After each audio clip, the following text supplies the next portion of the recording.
Some things you hear with your ears, others you hear with your heart. To the review though of The Crown of Midnight. So again, spoilers, spoilers, spoilers. If you haven't read it yet and you don't want to know what's happening, turn off this video right now, save it for later, and come back to me when you finish. We can have a conversation. I'm really into it. Now, I understand that Selina's job is being an assassin. That means she needs to kill people. Yeah?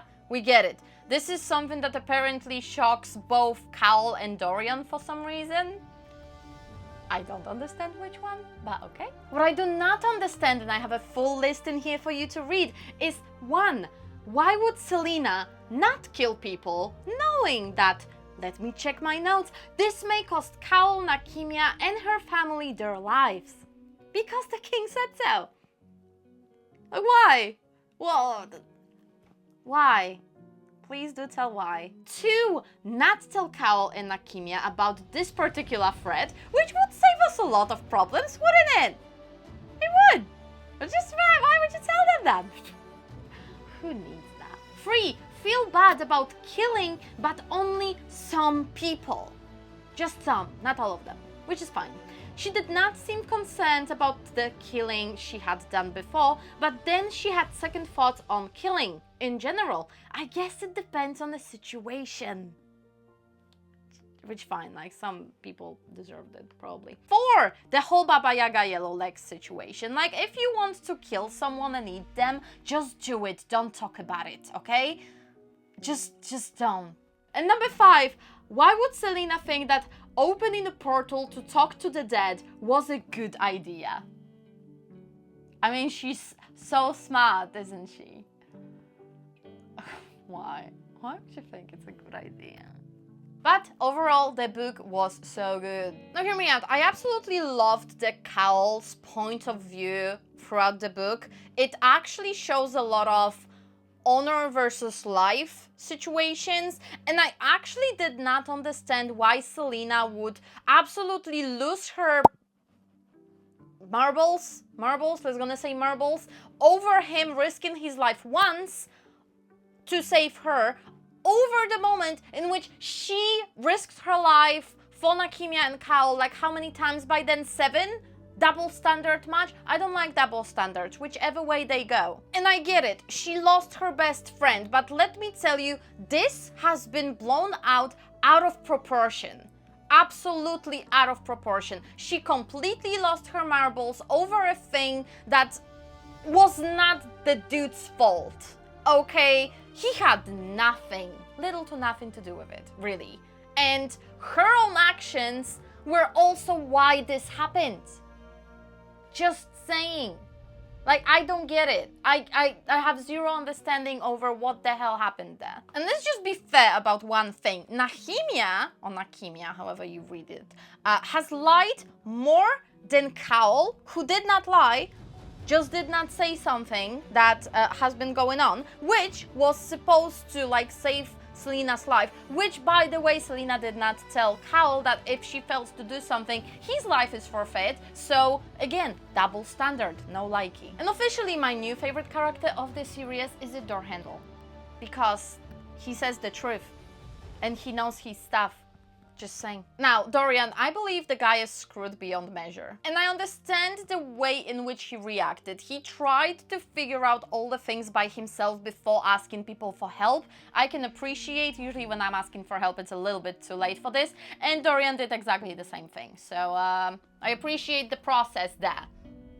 I felt called out. But then he finally opened up and asked for answers and asked for help from people he actually could trust. So props to the guy for actually doing so. Really mature, really demure, really nice. Also a general thought, Selina and Dorian is a really adult way of how people are breaking up.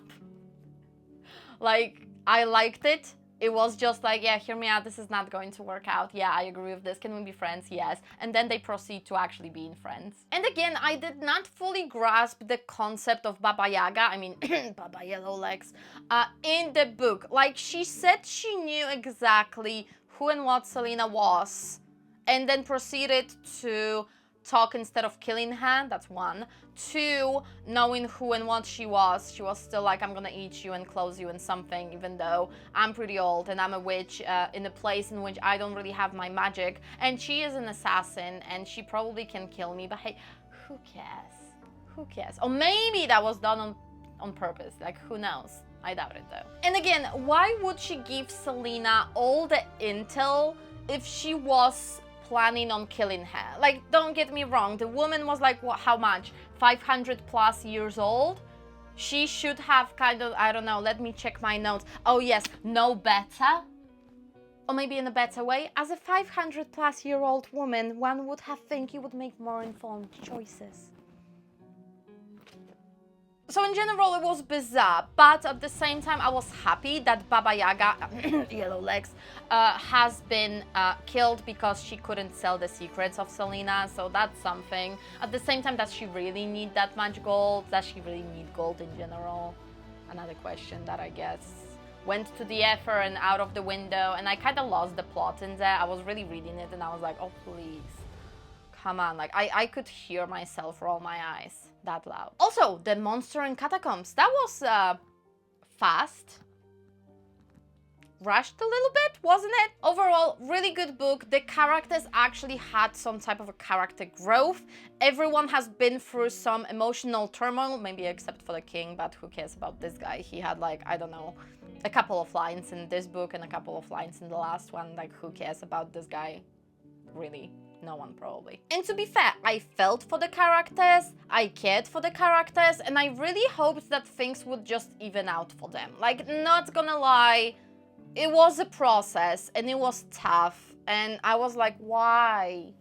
Honey, I'm gonna give you a hug if you need to. I generally wished that issues could be solved, and yet it seems some issues cannot just be solved, can they now? Not fast, at least. Although the catacombs monsters, really fast issue solving in there. We should do it more often, I guess. And the one thing that really bothered me throughout this entire book is that Selina gets this riddle. And everyone says and claims and boasts about how intelligent, how clever, how cunning Selina is, how amazing of a woman she is. So much brain, so many books. She gets one freaking riddle and cannot figure it out for how long? 200 pages? I figured it out right away. And I was like, in which place is she smart? This is why Mort became my favorite character, because he said, you're not the brightest. And yet, everyone in the book, throughout this entire freaking thing, is like, she's so smart. Is she? Or you guys, is the bar on the floor? Is this what we are talking about? Okay, that's it. That's my whole rant. My whole rant is that she's not that smart. Stop telling me she's smart. The king that has to tell people that he is their king is not king at all. This type of a thing. Not smart if she cannot figure out this one thing in 200 pages. Come on. Anyway, what were your thoughts about The Crown of Midnight? Please do let me know in the comments. I actually loved it, and the fact that I'm ranting about it so much and with such passion is actually proof enough that I'm really invested in this book right now, and I'm absolutely loving it. Like, the series itself, really good. I know that people say that it will destroy me emotionally. Not destroying me yet. Currently, I'm just really annoyed about those couple of things, but I'm loving the whole plot. I love the story. I love the world building, the fantasy factor. It's amazing.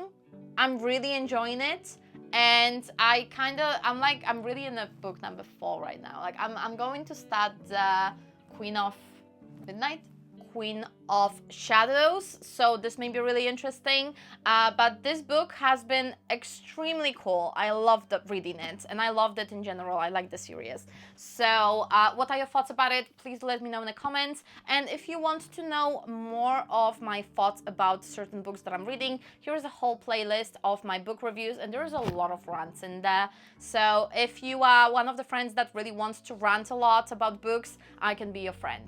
I like ranting about books. We should totally have a conversation. Maybe we should do a live stream. I don't know. Let me know in the comments. I will see you in the next one. And until then, stay awesome and bye.